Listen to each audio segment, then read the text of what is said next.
It's in progress. We're recording in progress. Just so you know, just so you don't fucking think I'm gonna sneaky record on you. Right. Well, what is it? Afternoon, Anthony. How you doing? Good, mate. Good. Thanks for coming and joining me for another episode of Move, Breathe, Live. Everyone, I'm gonna let Anthony introduce himself, and he'll do a better job of it than I will. But you go in and I'll say how I know you and shit. Well, I don't know about that, dude. I actually don't like introducing myself, but I'll give it a go. You can keep it short if you want. I'll keep it short. My name is Anthony. I would be predominantly known for the work of Anatomy and Motion and have been doing so for the last 6 years. And that's mainly how people know me out there. Yeah. Done. Perfect. So I know Anthony because before I went and did my Anatomy and Motion training, which was now 2.5 years ago, I was following Gary, and then I was searching Instagram for Anatomy and Motion stuff, and Anthony was basically the only one coming up posting stuff other than Gary, and even Gary was fairly sporadic back then. And so I think I just annoyed the shit out of him, in all fairness. I think I just started messaging him before I even did the course, asking him about this and that and a load of other shit. And I would say, well, I've probably been to stay at your house 2 or 3 times now as well. But I kind of look at Anthony as kind of one of my mentors, I guess. I kind of always kind of ended up going to him when I'm fucking stuck and being like, I don't fucking know. And then also I've been super lucky that I've been able to have Anthony look at my own body, because it's kind of broken through years of snowboarding and the like, and help unwind some bits from this little, if you're watching you can see, but if you can't, and I fucking chopped the front of my finger off in an model aeroplane when I was a kid, and that's fucked up my shoulder. So there we go. So yeah, thanks for coming and joining me. As I've said, this is called Move, Breathe, Live, and so I try to find some movement people, some breathing people, and hopefully just some living people to chat to. As you kind of said, I don't know if I'm really classed as a moving person, but from my perspective, you help people move better, so therefore we'll go with that. That'll work. So as a background, very briefly, obviously I know you've got a background in physiotherapy. There's some air quotes there for those watching. You've never really used it from what I am aware of. So what to you makes Anatomy and Motion like your go-to thing? Obviously you've been and done a degree in physiotherapy, which I guess gives you an understanding of somewhat of the body. But to then kind of essentially go, well, I got the certificate, but I'm going to go and do something else. What is it about the Anatomy and Motion compared to that traditional physio training that you found is more beneficial, apart from everything? Well, I suppose to add to that, I should say why I got into this in the first place. Yeah. And the reason I get into this type of work was to sort out my own problems. I was basically a mess for many a year. And I kind of been there, done that. I kind of turned myself into a human guinea pig to basically find out answers. Didn't get too far. I kind of just ended up going around in circles again. And it wasn't until I'd done Anatomy and Motion that I said to myself, oh, I found the answer now. And the answer is my own body. Now I had a map, which told me a way of navigating it. And that gave me a way of sorting out all my own problems. And I've basically been doing that ever since.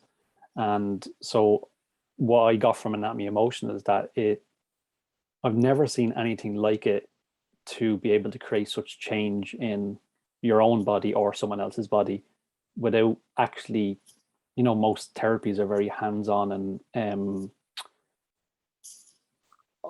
nearly like being an operator, like you work on someone, whereas the Anatomy and Motion model is more you just guide someone how to move something in a very accurate, detailed way. So it's very little hand-on. Like you do need hands-on every now and again, but there's less of that, and it's more about the person's body is actually able to do it by itself. Yeah. So I got that, but I also, when I could see that I started my degree 6 months before I attended the first time. Okay. So going back before then, I had a taste of the work. So I met Dave Hedges, Yeah. Dave Hedges is another AM guy. He's now up in Tyrone, I believe. Mhm. And that gave me a taste for the work. And it's like, I need to understand this. I want to know more. So then I had signed up, and while I had signed up, and I was like, I'm going this direction. I might as well go and get a degree while I'm at it, because I value education. Yeah. And so I was kind of doing both at the same time, but I was completely drawn to the work of anatomy and motion, and then doing the physio degree at the same time just gave me more and more information. And I could see how I really loved doing it this way. And Mhm. not that I just didn't enjoy the way. I don't enjoy massaging people. No interest in doing it whatsoever. If someone asked me to do it, I'm going to say no. It's as simple as that. Yeah. So you could say my work is very selective. It'll only suit a certain type of people. If someone wants to go up and lie down on the table, he won't want to work with me, Yeah. But I don't. I think the education system has a curriculum to follow, and so they have to follow. We have to teach people this, and this to give them a baseline. Yeah. But I think the real learning comes from actually that self-discovery and then actually spending time with something. Most people come out of a degree and they jump to a course, and then they do a couple of weeks of that course and jump to the next course, and it goes next and Yeah. next and Yeah. next. And then how much can you really immerse yourself in? In any one particular. Yeah. Yeah. So I done the degree for more information, but I didn't necessarily say I want to work this way, but I wanted the information. I guess in some ways it does also allow you to, not that you probably didn't already have a fairly solid idea of how physiotherapy works, but building out what you do, I guess, if you know these people are working this way and actually I can offer something which is completely different or largely different because I know what they do, and actually I kind of doing this work, I know that this stuff doesn't really work, or for the majority of people isn't really going to have the benefits.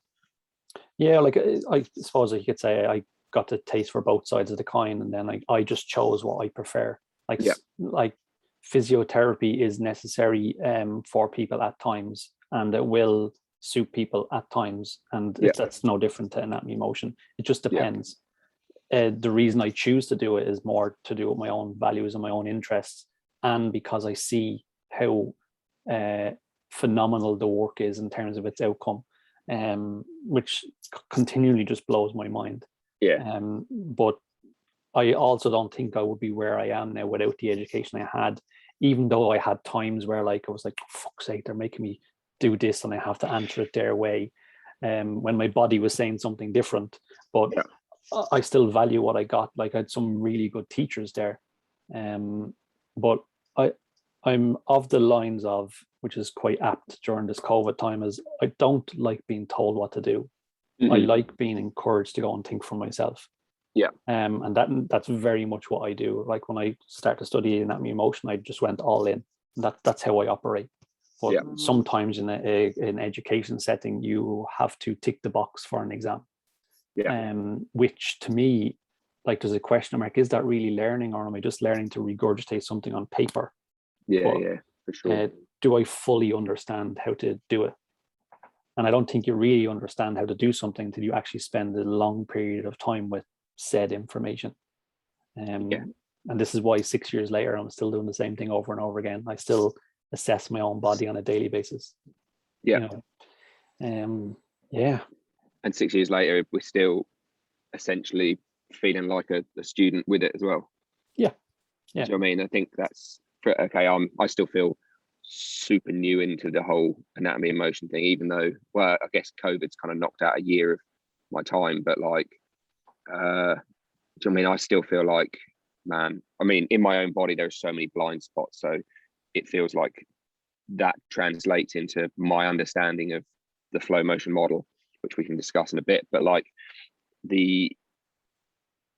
understanding someone who comes to see me and I'm a bit like, I've really got to try and rack my head around bits and pieces. And then when I kind of dive into either coming to Ireland when we're allowed and doing into some of our work somewhere else and really, diving into, my body does not do that. And that's actually completely blinded me to understanding how the body can and can't or should and shouldn't move. you know, it's just every day's a learning day. Like, and I think, as you say, if you end up jumping from course to course to course to course to course, because are they actually this, you know, I don't know, functional patterns, oh yeah, they look like they get good results, we'll go and do that, or this, you know, we'll go and do 2 weeks training in that, or a month training in that, and then you kind of go, well, I don't actually know where the fuck I sit. Yeah. But for me, I spoke to another anatomy motion student recently, actually, and he was asking about courses. And I said, before you think about doing course, you need to know how you want to work as a person, because not the way you can do a course, and like I work in 2-hour sessions. That's my choice. But I know I don't like working in shorter time frames. So then if I do a course that's based off a shorter time frame, it won't suit me. Yeah. So it's actually, before we do courses, we should know, how do we want to work first of all? Yeah. Like I've no interest in massaging someone, so I'm not going to go and do a massage course. No. But I do know I have a very good touch with my hand. So it depends when and how I need to use my hands. But I think it's context. But I think that can also then roll over to the client as well.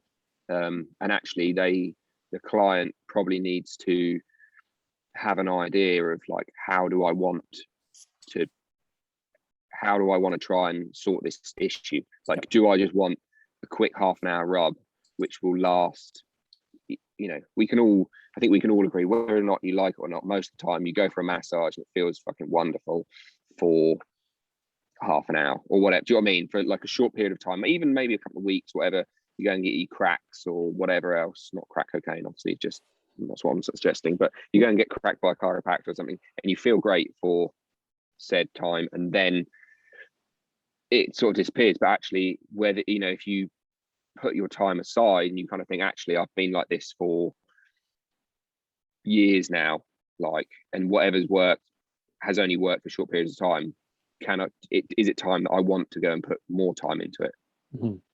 Yeah. And I think that's probably a question which most people don't want to do, but actually I think the people who do end up coming and working with us have got to that stage where they're quite happy. Well, they're more happy to think, oh, I'm going to put 90 minutes, 2 hours aside to go and have a session, and know that I'm then going to be spending every day doing little bits here and there to check in and see what's going on. I think it comes down to education. Like I do as best as I possibly can, and it still needs tweaking, but I've made my website to pre-educate people before they contact me. And I've done that so that they say, this is what I do, this is how I work. I kind of want you to know all these things before you see me, because it ultimately makes a better outcome for that person. Yeah. And that will also turn away the people who don't want to work that way. Yeah.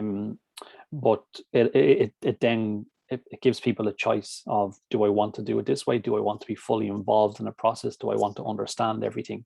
Do I actually want to get to know my body, understand how to work with it?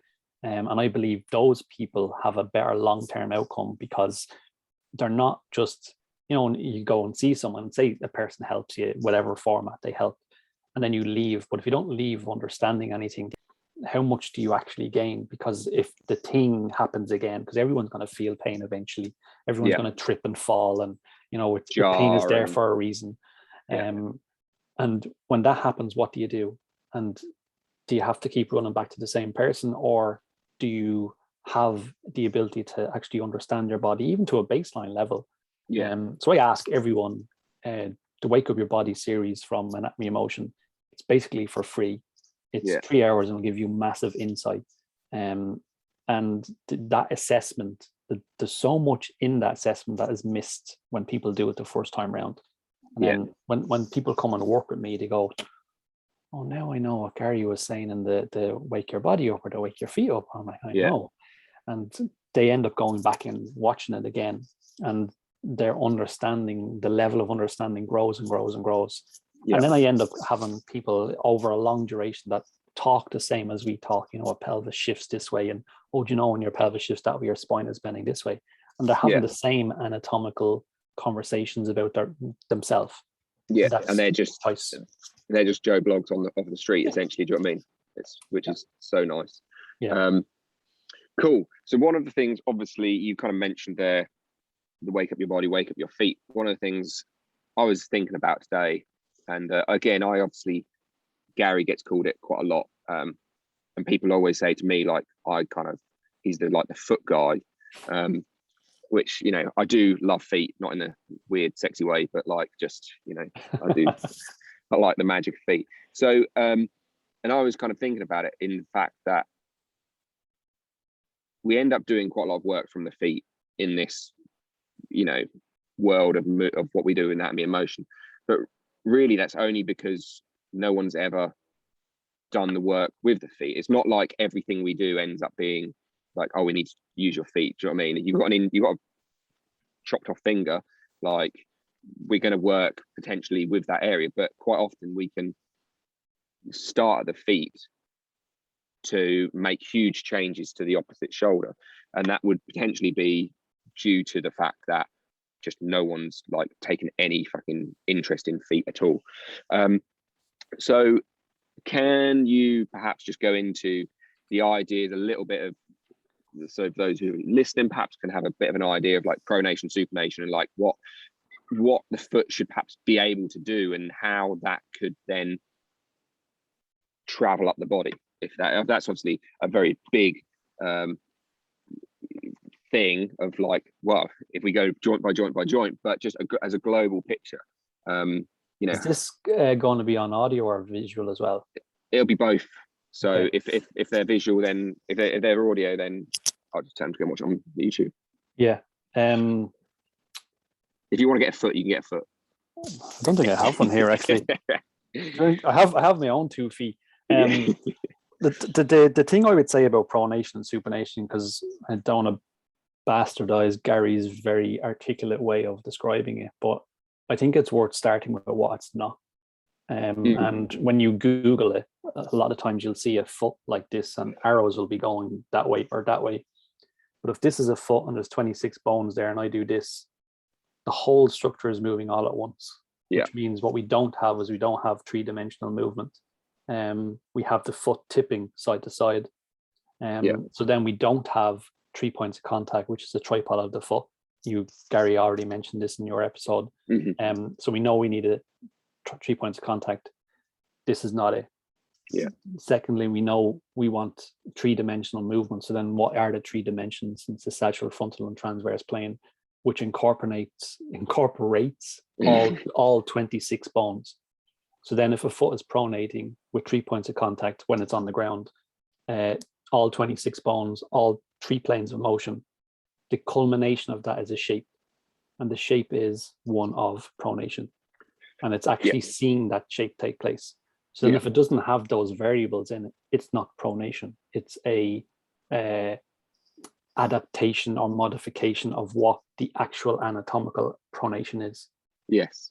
And then, so when you're looking at that on the foot on the ground, and you see someone's foot do this, actually, I'm just going on a tangent here, but I walked with a lady yesterday and she said to me, oh, I was told I had flat feet. And I put my finger under the navicular bone, so the medial arch of her foot, and said, your arch isn't on the ground. And I said, but this edge is not on the ground. So you feel like it's this. Yeah.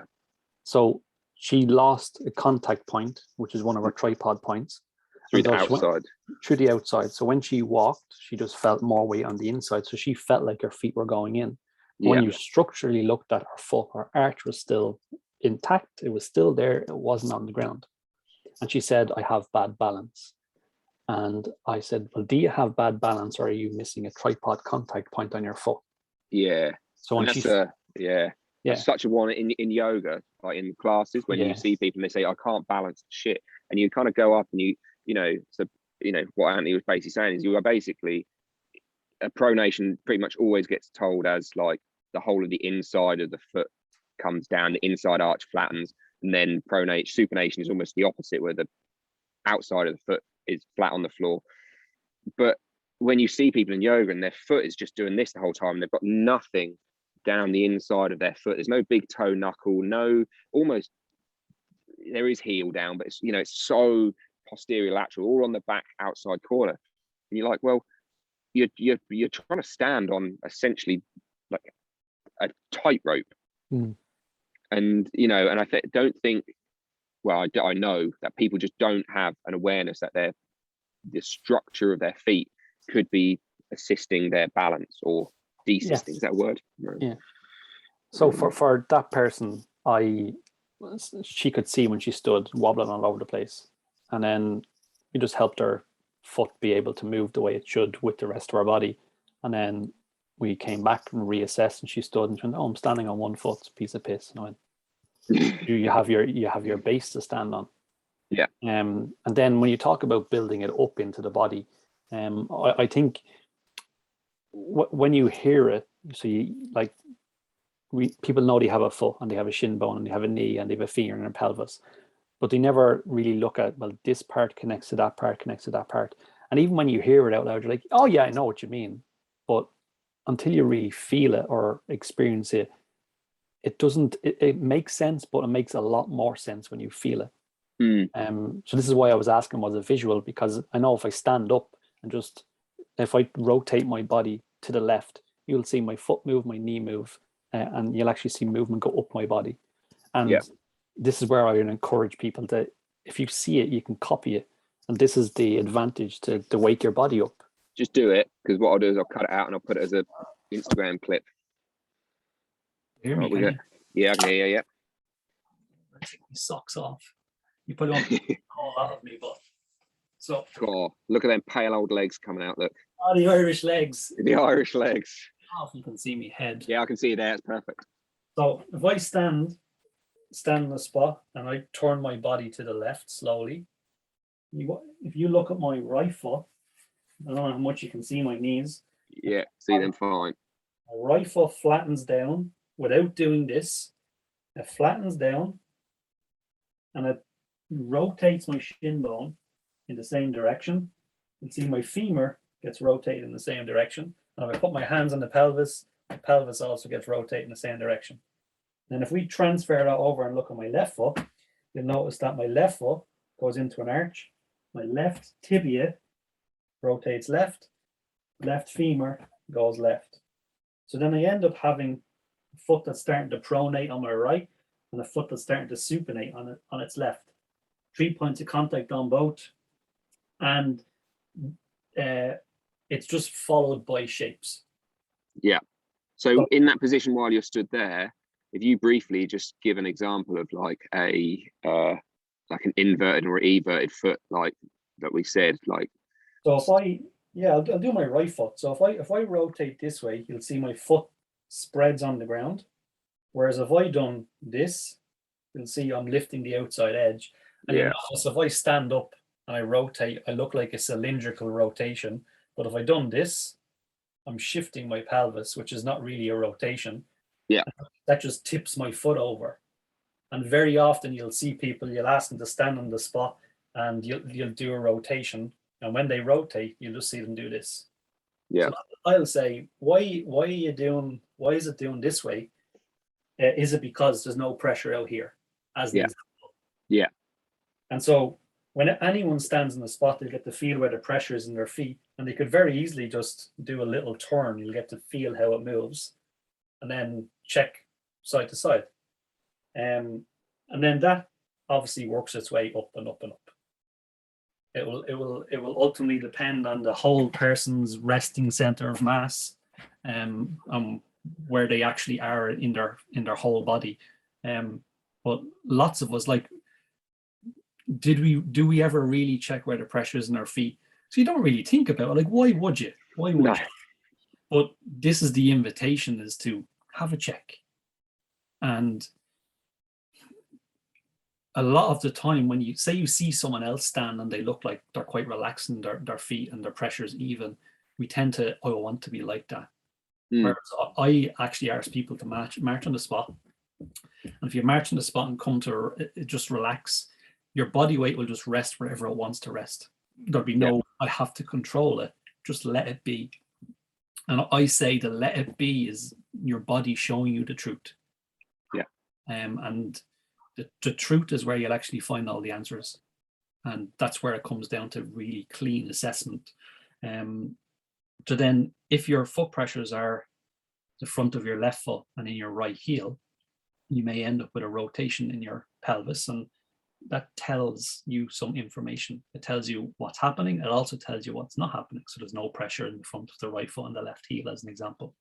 And I invite everyone to feel that, because but with that you can there's a strong chance, if you know your history of any type, you can also potentially begin to correlate that with certain injuries. Do you know what I mean? Like, I mean, one of the most common things I get to see, I guess, certainly having worked with a football club and whatever else, ankle sprains, like ankles and whatever else. I get lots of footballers come and see me, whether it was at the club or whether it was like privately.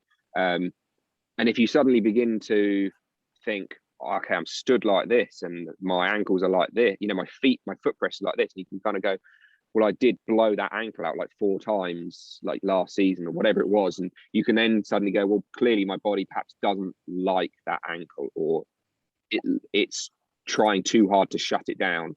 And so you can, and this is, to me, is like the wonder of like how Gary's done this work of it being self-guided more so than us to a degree, is you can begin to put together like your entire injury history with what's happening like in your body in real time. Which means your body will give you all the answers you're looking for, yeah. if you want to spend time to work it out and understand it. And that's why I love it, because it's actually telling you, and it will show you. Yes, like, it's very easy for me to say where I am now, but we all have to start somewhere, and it's just a process of learning something, and then you become highly skilled in being in your own body. And it's just like learning to ride a bike or do any other thing or movement or skill that we do. It's just a little bit of learning. And that's why the Wake Your Body Up is a great place to start. And it's kind of one of those things that Chris always likes to say, kind of, you don't know what you don't know. And to me, like, I was chatting to someone who's going to be on the podcast next week about breathing, but we were talking about the idea that people are so, certainly in the breath world at the moment, people are very much about do this exercise, do that exercise, do this. And actually, unless you begin to just be with your breath to begin with and actually just sit with it and watch it and observe it and notice how it affects you in different situations, how can you then suddenly go and put protocols or practices in to correct it? And really, and I said to him, I was like, you don't know what you don't know. And if you're constantly just trying to do stuff to it, you're never really going to work with it, which I thought, and for me, this work is the epitome of that. Like, you have to be able to sit with it and get to know your own body and know that's your body with your, in Gary's words, life of Riley, like the life of Riley you've given it, and the injuries and whatever else. All of it is an assessment for more information. And it just requires to actually, you have to go and check, you have to look, and it's by making those assessments is where I believe you find the gold. It's why I have Your Body Has the Answers on my website, because all of your problems and injuries and history is where your answers are, and you want to meet those problems and say, when I rotate my pelvis left, like me, for example, when I rotate my pelvis left, I still don't have fully free movement in my left knee. And it's still different to my right. I have a shitload of fucking history.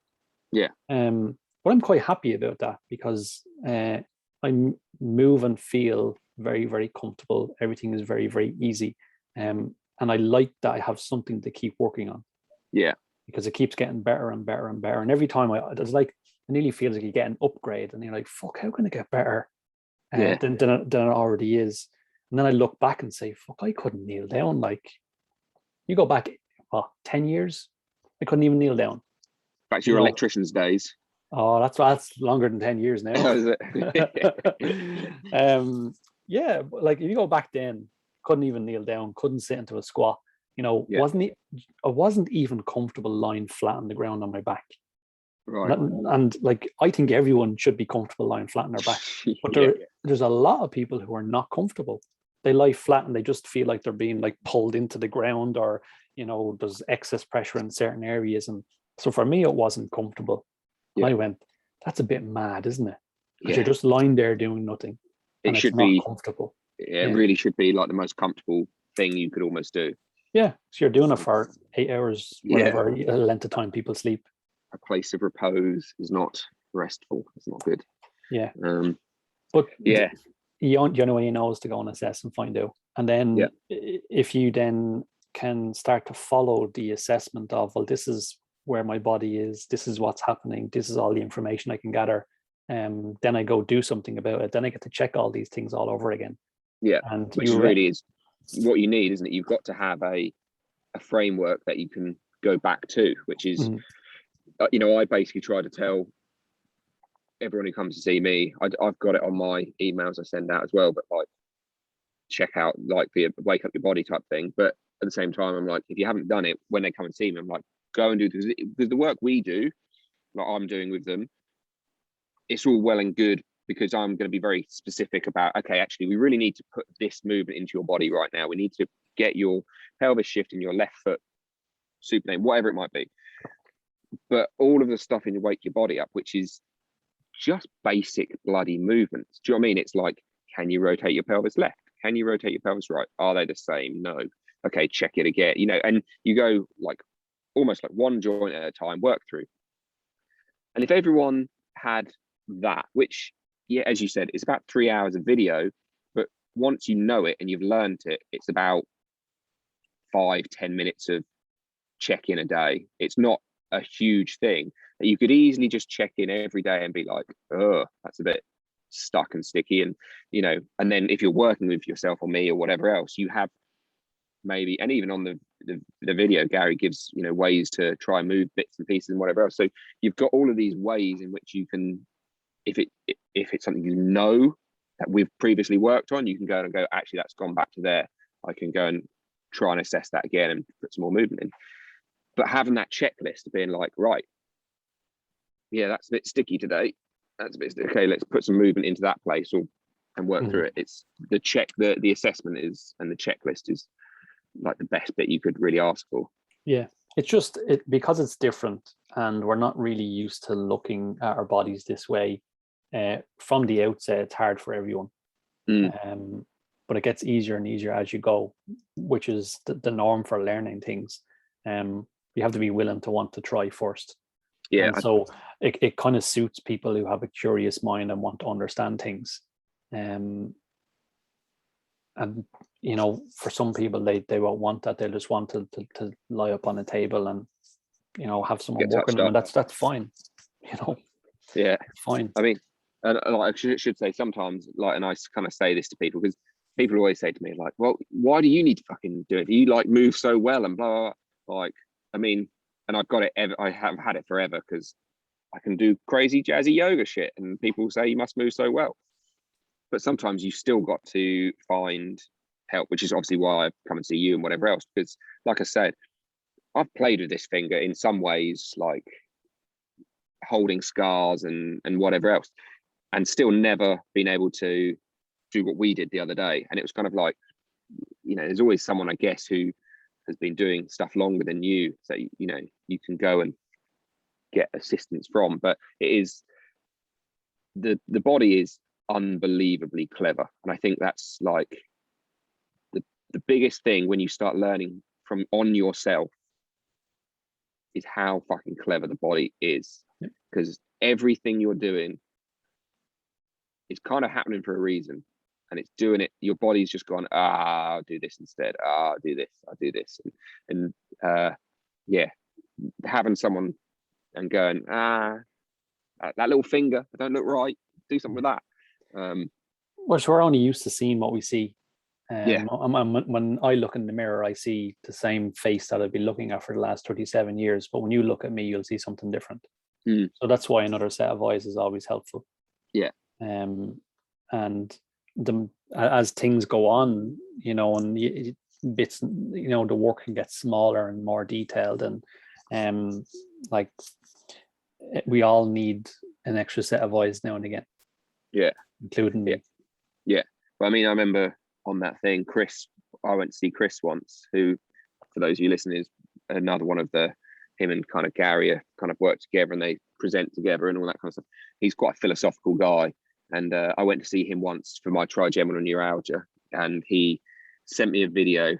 And to me, the explanation was just like perfect. And it was kind of like, so working on your body is like excavating like some like ancient ruins, essentially like a temple ruins. And basically you start off and you get the diggers in and you shift loads of shit. You're moving topsoil, you're using big diggers.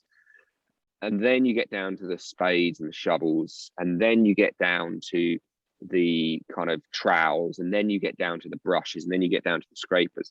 And that's how we kind of work with the body. And it's so true, because the more we do stuff, and I think,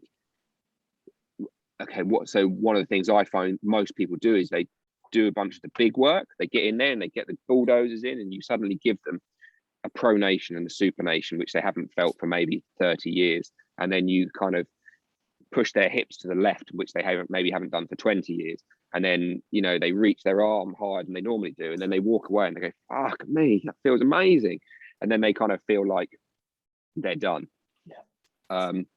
And again, that perhaps comes back to people's wanting of essentially going for a rub, I guess, a quick fix type thing. And you realize that you do something big and gross, and you just put movement in that hasn't been there for a long time, and then all of a sudden you feel bloody marvelous. And I guess maybe this is what I kind of would used to say about the footballers. It's fine if that's your life. If your life is basically like, I just sit at my desk all day and I want my back to stop hurting when I'm sitting there, then perhaps the gross movement is all you need to do. It serves you and suits you. And maybe because I am someone who does nothing but move all day, every day, my annoying shoulder, which is horrible when it sets off my face, but has been much better of late, or my knee and my leg, they're annoying because I'm trying to get them to do stuff which is outside of their comfort range at the moment. But for 99% of the population, maybe my body position would be fine for them. But yeah, it's that analogy to me was just perfect of like, get down and down and down, and as you say, we always end up needing another set of eyes. Yeah, like as humans, when we see other people move, we just mimic what we see. So if I put my hands into the air like this, all you're seeing is a person putting their hands into the air.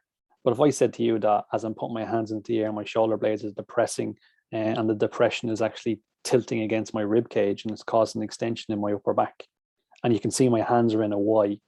Yeah. But when you watch someone do that, you won't really see that. You'll just see what looks like this. Yeah. And so if I shove this up here, and it shoves my head forward and drags my shoulder blades up, and it's not the same movement. Yeah. So this is, I think, where the education comes in. It's what we see someone else do, and what the anatomy does may not be the same thing. And that's where using the person's body to explain what the anatomy does can help them feel it. Yeah. And I think that's where I think everyone needs to experience the work to start to get an insight to what it actually can do and what the body can do. But when you see people make big shapes, you could try and copy the shapes, but you may not be doing the same thing as what you see. Absolutely. And so then the perception of what movement is, it depends on it depends on the person's perception of what they think movement is. Yeah. Which again is context dependent. So if I'm in the gym, I'll be moving like this. If I'm walking down the park, I'll be moving like that. I'm crawling around in a human movement thing, I'll be doing that. Yeah. So for me, I'm interested in the very specific anatomical movement, which is heavily detailed. Whereas, say, if you to use an anterior tilt of a pelvis, for example, anatomically, it must happen in the sagittal plane on its axis. And if you were to anterior tilt the pelvis, it would cause an extension in the lumbars. But if we're in, I'll just use yoga since you do yoga. If you're in a yoga class and I push both my knees backwards and and make what looks like is an anterior tilt, but it ends up pushing the lumbar spine forward. It's pushing it off its axis and making a pelvic shape that looks like the same thing, but it's not the same thing. Yeah. And so this is what you see on Instagram and stuff. Yeah. Across the board in any discipline, whether it's yoga, Pilates, whatever other movement type stuff people call these days. Yeah. You see that across the board. And that's where I think anatomy of motion is very, very different, because it's so specific. And that's where one of the things that I've seen in the workshops, and just very briefly, like, it's one of what you just kind of mentioned, is one of the reasons why I think the 6-day immersions of like the anatomy of motion is so important, because you get to actually get 6 days really experience it, and you feel such different things go on in your body within 6 days. And someone said, I was chatting to someone, they were kind of wanting it all to be online, which I kind of get. I do it's just in this day and age, but I kind of said it's not the same as doing it in person, because doing it in person, there's just it's totally different. But what I was going to say was that idea of with anatomy of motion is this hyperextension thing. And I'm sure you can probably count, or have lost count, probably the amount of people who come to see you saying, I have hyperextension in my elbows, in my knees, somewhere.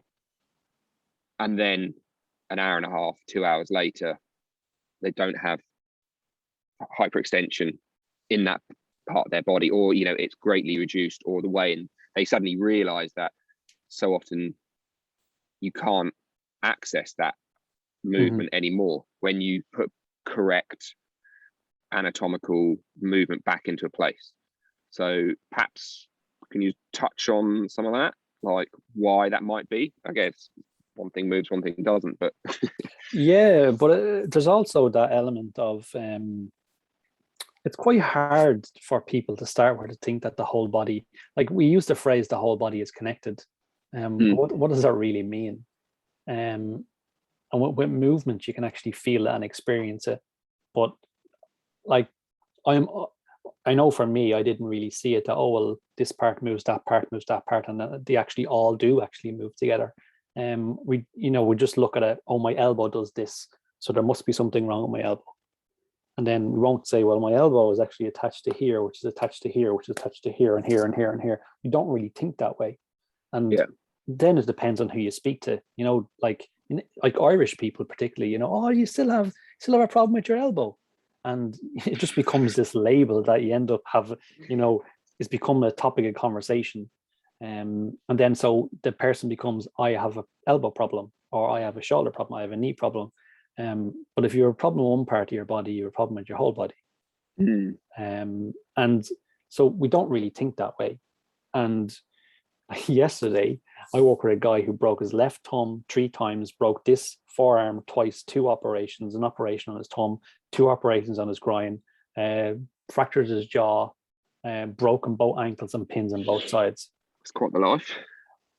Crazy. Oh, and then he also broke ribs and fingers that he forgot later on. And he said to me,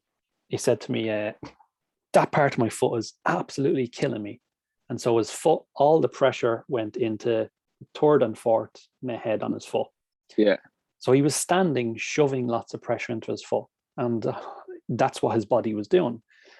So the MRI took his foot and did this and said, no, there's no fracture on the 3rd and 4th metatarsal. And I went, look at all of the rest of your body. But it's just, that's not what we do. And he was like, what the fuck? And then so I took a video of him walking. I said, that's you. And he went, oh, that's me. He said, it looks like I have a peg up my hole, like a peg up his arse or bum or wherever, whoever's listening, buttocks. Yeah, and that's the way he was walking. And I'm like, well, can you kind of blame your body? Look at all the stuff that's happened to you. He walked in a very contained manner, as if I need to kind of control this because I'm after breaking loads of bits and bobs. I don't really know what to do. And now all the pressure's ended up in my foot. And then when I touched his foot, he was like, yeah, that's it. I'm like, it's not just that. It's how it got here. Yeah. And there's all these layers and layers and layers to it. But if I said to him and we walked in and said, everything is connected, and you'd be like, what the fuck are you on about? Yeah. Sounds So well yoga or something. Yeah. So like we had to let him feel it and experience it and move something. And then he went, oh fuck. So you move my head and that changed the pressure in my feet. And then I went, yeah, and then started to explain and give more context. And he'd already done the wake your body up stuff. So he had an insight. And then I was saying, well, now we can do this and this and this and take the pressure out of the area that I was in, because it was shoving very, very heavy. It was like he was standing on half his foot. Right, yeah. It was quite extreme. We're able to take the pressure out of his foot by moving our way around his body, and all the things that were broken, like flexing his wrist was hard, lifting his arms up in the air was hard. There's all these stuff that was difficult to do, and then we were able to help him do it easier. And then afterwards went, Jesus, yeah, it is all connected. I can feel all these pieces, and that helped move that part. But from the outset, we don't see that. No. So, when someone says like I hyperextend my knees or have this, I understand where they're looking at from, because I did the same thing. Oh, my knee, and I went, oh, my knee. Yeah. But that's the starting point for them, and then the session you have with people, it's educational as well as helping them solve their problem. And that education, then I see it like planting a seed of, you want more of this after you experience it. Yeah. You either ignore it or you go, I want more, give me more. And that's the part where people have the choice of, do I want to take more responsibility for my body and learn some stuff? So yeah. I remember the first 6-day immersion I did. I think on day 3 or 4, my right foot like moved, and by no means is my right foot pronating properly. Like even today, it's still, but there was just like suddenly, I don't know, something just gave way, and my forefoot began to actually move a little bit. And, I'd kind of put some weight into it, and I could feel this arch like moving and pulling back up and loading, and all of a sudden like like loading through my thigh and my glute, which I've probably never felt really. And I was just literally blown away by, oh my God, I was just walking around like, what is this? Like my foot feels like it's doing something. And yeah, like when you get that, that's, you've got like a buy-in when someone kind of really feels their body do something new. It's yeah. And I think almost like what you said with that guy, like showing him a picture of him walking. 2 or 3 of the clients I've got down here have I've requested videos and photos of them before seeing them.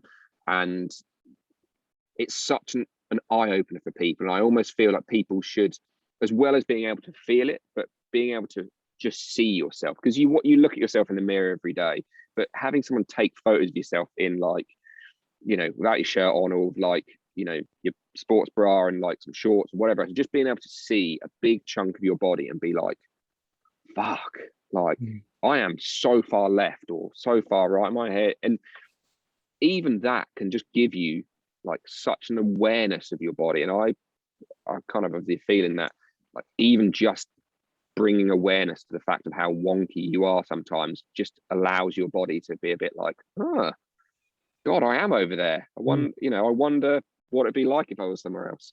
Yeah, totally. So yeah, it comes back to the experience again. Yeah, have the experience. And that's like, not everyone wants to take pictures or videos of themselves, but like I've been taking pictures of my legs since I started Anatomy of Motion, because I've been watching the shape of them change. When I started, they were heavily bowed, and like my feet in essence were the stereotype like this. And, I wasn't comfortable at all. And now they look completely different. And so I'm like, it changes, and it keeps getting more aligned. And my feet actually are getting flatter and spreading more. And so the pictures actually help me say, that bit there still looks the same as it did a year ago. But all of these is different. And so I'm pure experimental. Nothing hurts or anything. I'm just interested to see what it's capable of doing. And that's the process I choose to undertake, obviously, because it makes me better at the work, and you know, it's what I like to do. Yeah. But for someone else, they may just want to, you know, check in on themselves once a week. Yeah. You know? Yeah, for sure. Cool. Right. Well, I think we're almost pushing on the hour, which is crazy. I can see you watching your battery, so I know it's going to go soon. Well, I've got 10% left. Got 10%. We've only gone through 20. It's fine. But we've nearly done the hour. What I kind of normally round these things out with is a bit of a, I guess, if you could offer people who are listening like one simple thing, like that they could maybe try and go away and do to help them move, breathe, or live a better, happier life within their own body, which is, as I always say in all these episodes, why I fucking gave up nursing, because people would come into a hospital with no idea what's going on. They'd end up in A&E with back pain for like 6 months history of back pain, but it got worse days. So I phoned an ambulance. Like, do you know what I mean? Infuriating. And so I kind of want this to be something where people can perhaps take a little 5-minute thing away and just be like, oh, I'm going to try that. And oh yeah, fuck me, that does, you know, it won't work for everyone, but some people might take something away that they can implement and hopefully feel, move, breathe, live better. So got anything throw at me? I should have said it at the beginning to give you time to think. I like being put on the spot. Feel like being put on the spot. That's all right then. I do have something actually. So as you were saying that, Phil Greenfield came to mind. Oh yeah. Phil Greenfield wrote a book called Unraveling, Letting Go, Getting Well. Yeah. I recommend everyone should buy it. I agree. And in Phil's book, he talked about how he'd various martial arts, he'd came upon a standing practice. And within the standing practice, it was basically just to stand, do absolutely nothing and just let go. And saying it out loud, it seems really easy. But what I invite people to do is if you can just stand and stand how you want to stand, how your body wants to stand, not what someone said, not what a picture looks like. Just stand there, close your eyes and do absolutely nothing. And just become aware of your body. And what you'll get from that is you'll start to notice how either you stand with lots of tension and you're pulling your shoulders back, or you stand and you start to notice the pressure in your feet. And if you start to know the pressure in your feet, it's actually giving you an insight into where your center of mass, your body is orientating itself, which is a clue. And it's a clue from your body to say, this is where I am, if you just let it be. And I think that can be it's actually just nice to do anyway, like just nice to do nothing. Yeah. You just be in your body. You can do this standing or lying down, but I prefer people to do it standing so you can feel the weight in your feet. And I think that could be an insight for people to see, oh, this is where I am. And will it give me some insight to my history and maybe the problems I do or do not have in my body? And then that could be the first step to becoming aware of, this is me. All my weight is in the front of my feet, for example, and both my heels feel like they're off the ground. And from there, do you know what I mean? As you say, with that history of like where my pain is it like all my feet? Is it all my weight is in the front of my feet? And you know, it feels as if my hips are being pushed all the way forward, and then and I've got this really bad low back pain because everything. You almost feel like there's hip shift, and you puts you into a shape. Yeah, yeah. So exactly. then you become aware of your own shape. Yeah. You could just stand there and let it be and just feel it. And you'll actually get quite a big awareness of how, one, the more you do, you actually feel how the weight of your body can just hang there. It just hangs on the skeleton. Very, very little effort. And it should feel effortless. But I remember when I stood and I used to feel like my knees were like this and their legs were being pushed and whatnot. And it just was not comfortable at all. And it's that same idea about saying lying down. It should be comfortable. Yeah. Thankfully, it's comfortable now. But that's what I would do. Simple. Cool. And that kind of makes me think, just waffling on, because we've still got like 8% battery left. 9%, loads, fucking loads.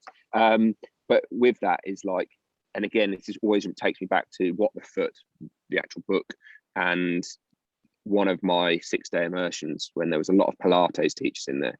But like feeling that your body will move even in stillness, like feeling the sway, feeling the fact, and observing. For me, like, one of the things I love is just like in my yoga classes, I start, or I do at some point throughout most of them, is like just stand and feel yourself move, and just feel the fact that just how much you probably want to try to resist it. And in what the foot, I'm pretty certain it's what the foot, it might have been in one of Gary's stories, but just saying about how on the foot plate, how one of the Pilates teachers he had or something was just, they had the smallest amount of movement because they were so tight and so like they've spent so much time like core centric and trying to dial everything in, but there was like such a tiny amount of movement.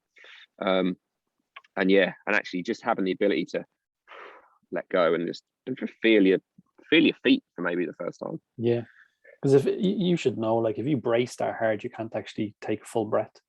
Yeah, exactly. So you can't fully breathe through your nose. No. And I remember, I'm going off on another tangent here, but there was an advertisement for, like, let's say it was a fruit drink or something, and there was a lady stood on it, I think it was a yoga mat, and she was saying, "This is how to stand." And I looked at it and I went, that makes no sense at all. And instead of just being judgmental, I just copied her. And what I did was I stood up and said, "This is me standing. This is pretty effortless. Don't have to do anything." And then I copied the person, and it was no feet fist width apart, tuck your tailbone, lift your shoulders back and down, tuck your chin, all that stuff. And I went, this feels like I'm in the military. And this isn't comfortable, and it's creating tension in my body, and it's lots of effort. And I just stood and went, oh, this is fucking easy. So I can't remember what the advertisement was for, and I said to myself, well, this is definitely more comfortable than that, but maybe she's doing that for a photograph, or maybe she's doing that because she wants to show a military stand. She actually wasn't. It wasn't advertising telling people how to stand right. It was like the easiest way to stand is the way you just let your body do it. And so then when I did a presentation about posture or something like this, and I said, actually feel this, feel the difference in you standing and doing nothing, and you standing and holding a position or a pose. One creates loads of tension, one feels really free. Which one would you rather be in? Exactly. But that's the info that's out there, man. It is unfortunately, but well, you've been well. Coming on to the final bit, I guess, is like, where can people find you? I was going to say, but you're mainly on Instagram, but you've been fucking well quiet of late. So I'm terrible on Instagram. Do you know why? Because you can't be fucked. No, well, that's one reason. Social media is difficult. Yes, I'm on Instagram. Like, I'm on Instagram. My handle is my name, Anthony Claffey. My website is Anthony Claffey.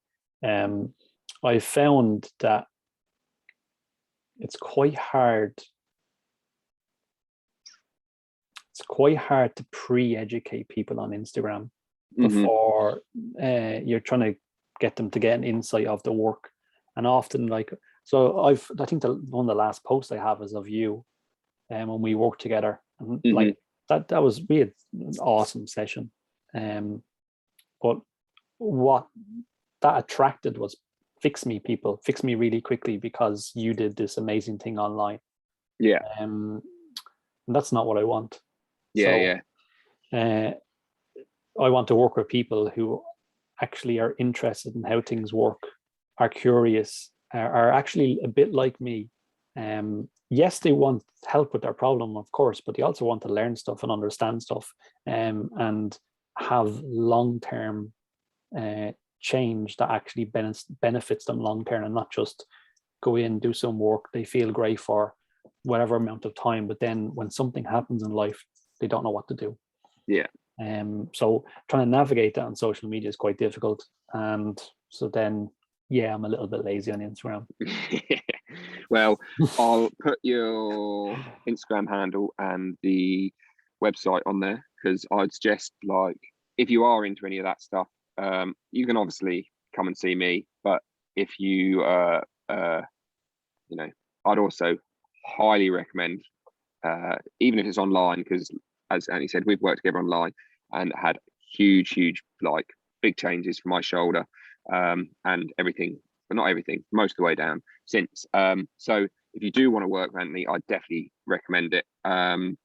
So that'll all be on there. I'll put Phil's book on there as well. Anything else you want to put in the note before we finish? just stick the link to Wake Your Body Up and Wake Your Feet Up for, Cool. because it's the best starting 15 block. quid they can spend. It's accessible to everyone. Yeah. So sweet. Right then. Well, thanks so much for that. I'm going to say goodbye. Awesome. Bye, Anthony. Cheers, dude. Cheers, buddy. Cheers, mate.